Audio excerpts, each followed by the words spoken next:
श्री सद्गुरु महाराज की जय। प्रातः स्मरणीय अनंत श्रीयोषित परमाराध्य संत सद्गुरु महर्षि मेहि परमहंस जी महाराज का प्रवचन। मनोलय कैसे होगा। बन्नौ गुरु पद कंद कृपा सिंधु नर रूप हरि महामोह तम पुंज जासु वचन रवि कर निकर। प्यारे लोगों, संत मत ईश्वर से मिलने का रास्ता बताता है।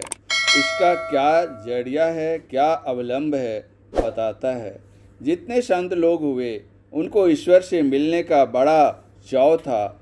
इसमें उनकी बड़ी आसक्ति थी। उसके लिए उन्होंने यत्न किया, पाया और जो आनंद हुआ उसको उन्होंने लुटाया, अर्थात लोगों से इसका यत्न बताया।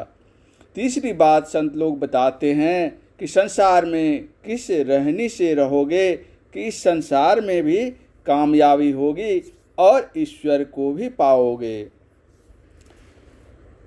वे ईश्वर स्वरूप का निर्णय ऐसा ठोस रूप से करते हैं कि कठोर तर्क से भी नहीं टूट सकता।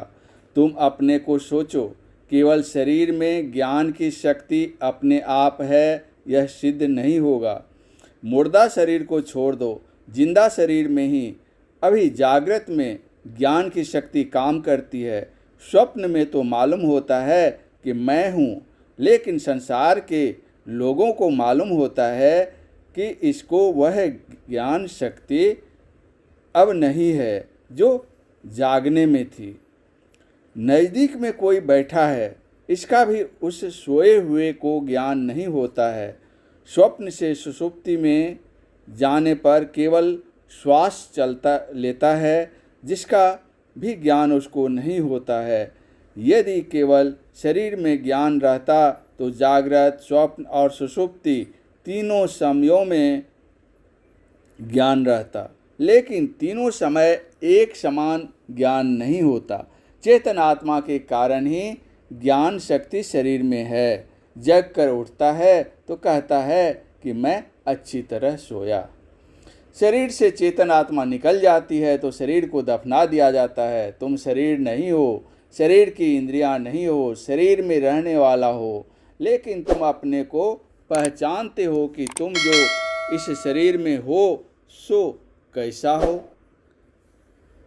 जब तुम अपने को ही शरीर ज्ञान में नहीं पहचानते हो तो ईश्वर को शरीर ज्ञान में कैसे पहचानोगे। ईश्वर का ज्ञान बहुत गंभीर है।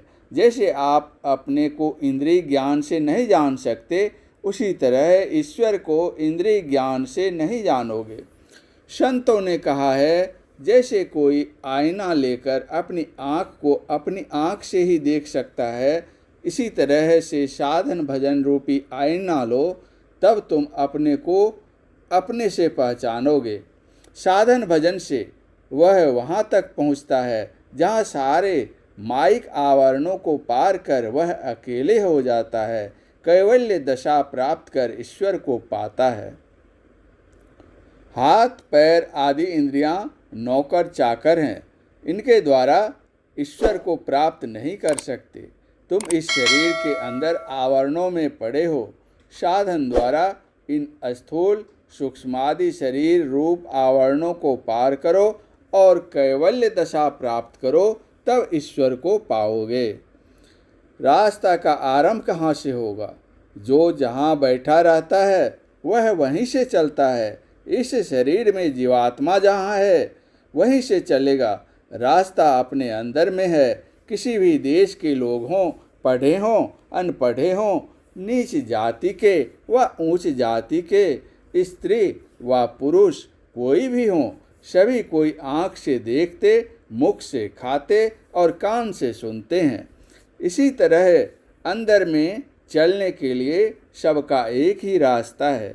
अगर समझदार आदमी हो तो समझ सकता है। 3 आवरणों को पार करना होगा। अंदर चलने के लिए आंख बंद करो, अंधकार मालूम होगा।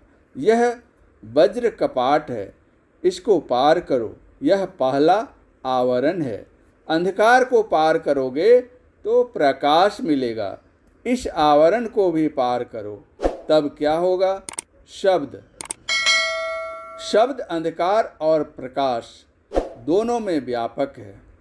सूक्ष्म पदार्थ अपने से स्थूल में व्यापक होकर उससे अपना स्थान ऊपर रखता है।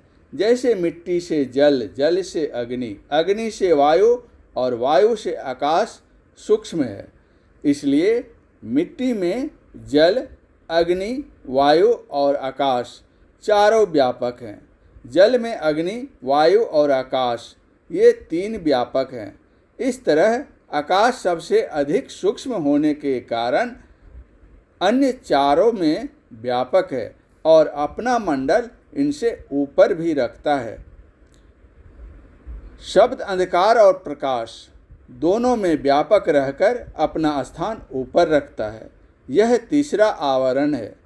इस शब्द को भी पार करने के लिए संतों ने कहा है, शून्य शून्य शून्य के पारा।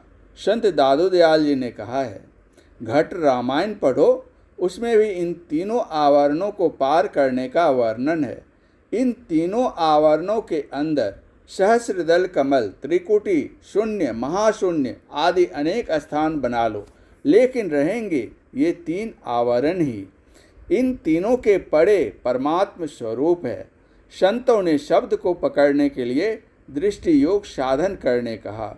दृष्टि योग से ज्योति मंडल में पहुंचकर शब्द को पकड़ने कहा। यह हुआ जीवात्मा, परमात्मा और सहारा। आचरण कैसा हो तो कहा, कहे कबीर निज रहनी सम्हारी, सदा आनंद रहे नर नारी। अपनी रहनी संभाल कर रहो तो संसार और परमार्थ दोनों में कल्याण होगा। सदाचार पालन के लिए विशेष बात नहीं।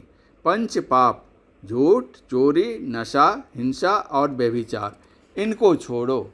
ईश्वर की भक्ति के साथ साथ सदाचार पालन चलेगा। ईश्वर भक्ति नहीं तो सदाचार पालन नहीं होगा।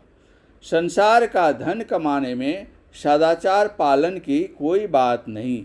झूठ बोलकर लोग धन कमाते हैं और चिंतित रहते हैं। आप लोगों के पास क्या धन है? अमेरिका के पास इतना धन है कि धन के मारे वहाँ के लोगों को नींद नहीं आती है, इंजेक्शन लेकर सोते हैं।